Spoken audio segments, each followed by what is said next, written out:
it's Jasmine and welcome back to my YouTube channel. So in today's video, I'm going to be talking about a topic that is kind of interesting and it is green nails, specifically green nails under press-ons, acrylic nails, but ultimately green under your fingernails, which is quite scary. So if you're interested, make sure you keep watching. Also make sure you guys like, comment, and subscribe to know more about me, my lifestyle, and pharmacy.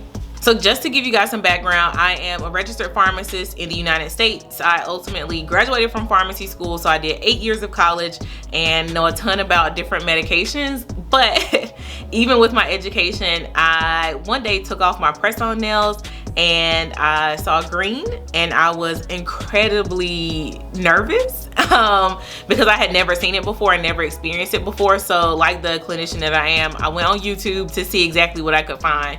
But after doing some readings and some quick research, I quickly learned that it wasn't something that was incredibly scary, but something that I could treat at home. So I had press-on nails, and the culprit is because I left the nails on too long.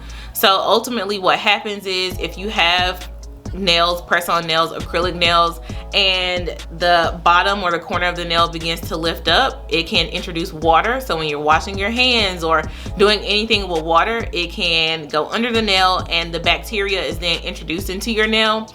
And because it is a warm, dark place with not a lot of light, bacteria can flourish.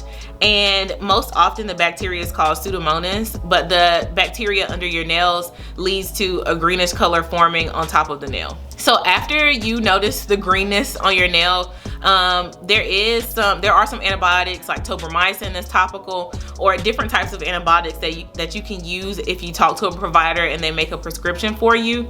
But for me personally, when this happened, I was a pharmacy school student. I didn't have a ton of money and I wanted to treat it at home.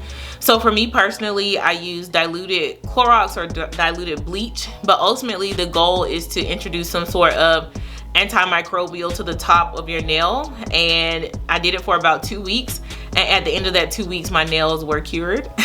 So ultimately when you think about it, if you have water or bacteria that's introduced under your nail and you remove the nail and you're able to treat it with some sort of antimicrobial, then you should be good to go.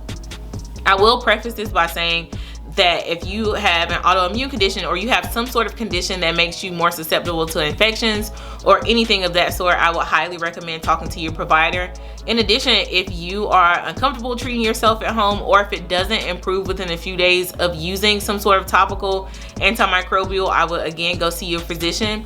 But ultimately, if it is a run-of-the-mill thing, you are a healthy young person and you notice under one of your press-on nails that you have some green discoloration, I would say that you could treat it at home with some sort of bleach or antimicrobial substance. Alrighty, so to wrap things up, if you do wear acrylic nails, press-on nails, it's important for you to use proper hygiene. So if you notice that your hair is getting stuck under your nail or any sort of substance is able to get under your nail because it's lifting, then there is a chance that water can be introduced, and then beyond that, bacteria can be introduced. And in the case of green nails, Pseudomonas is the most common bacteria that can get under your nails and cause your nails to turn green. So in order to prevent this, try to change out your press-on nails every 7 to 10 days if you can. If you notice that there's lifting, try to remove the nail and then reapply to make sure that there's a firm seal. But ultimately, making sure that water doesn't get under your nail is the overall goal.